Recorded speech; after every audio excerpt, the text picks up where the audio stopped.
Shalom, my dear friends. Rabbi Elliot Schoenberg here, Rabbi of the Jewish Center. This is Thursday, the day after the election in the United States. So we're all feeling a little bit concerned and anxious. The Parsha opens with this view of Abraham and Sarah. Abraham was just circumcised. This is Parshat Vayera, and he's ill, and he's in his tent, and he's recovering, and Sarah is taking care of him. And the text says that three strangers come by, and Abraham, even though he's recovering from surgery, runs out to greet them. He gets out of his bed and he runs out to greet them. And here's the key verse. What does it say? Amar Adonai, imna matzati chen be'einecha, al na tavor me'al avdecha.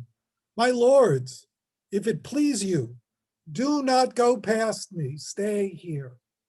So Abraham gets out of his bed after surgery and runs to greet his guests and greets them with food that is prepared by Sarah. So our tradition says that this is all about the mitzvah, about hospitality, food and warmth and love provided by Sarah and Abraham to strangers. So much so that the Talmud says the following about hachnasat orchim, about hospitality.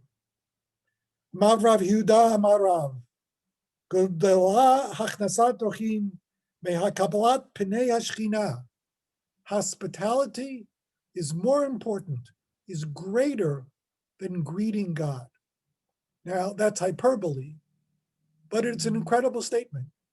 How do our rabbis come to it? Because first, in verse 1 of the Torah reading, God appears to Abraham. God is present. And then Abraham runs out to greet the guests. So even though God is present at the moment, Abraham says to God, hold on, I'm going to go out and help the people. I'm going to be with the people. And Sarah and Abraham go out to greet the guests. So we learn in the Talmud, Gedolah hachnasat orchim mehakabalat pnei hashchina. Hospitality is greater than greeting God. So here we are in the time of COVID. Here we are after 8 months of lockdown, and we really don't go out a lot. We really don't have a lot of mitzvah hachnasat orchim about hospitality. We don't invite, and people don't invite us. And that's the way that it is, and that's what makes great sense. But I have to say that there's more to hospitality than providing food. There's the feeling that you have when you're in someone else's space.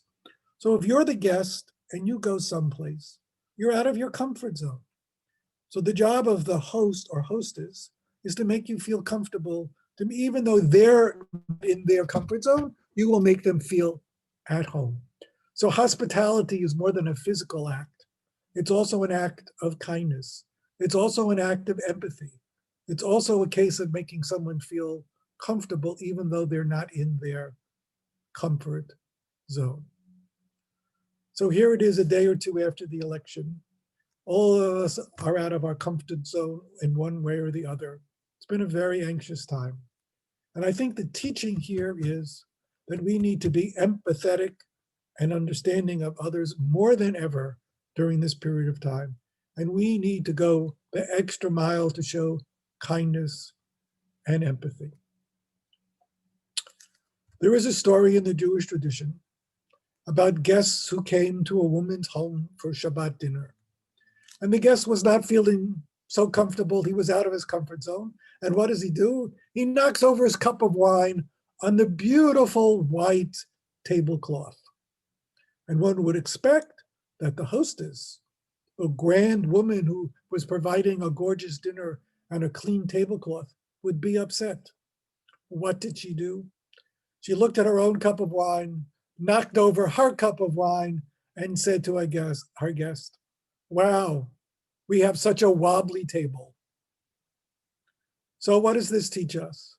This story teaches us, hachnasat orchim, invite over guests, show them kindness.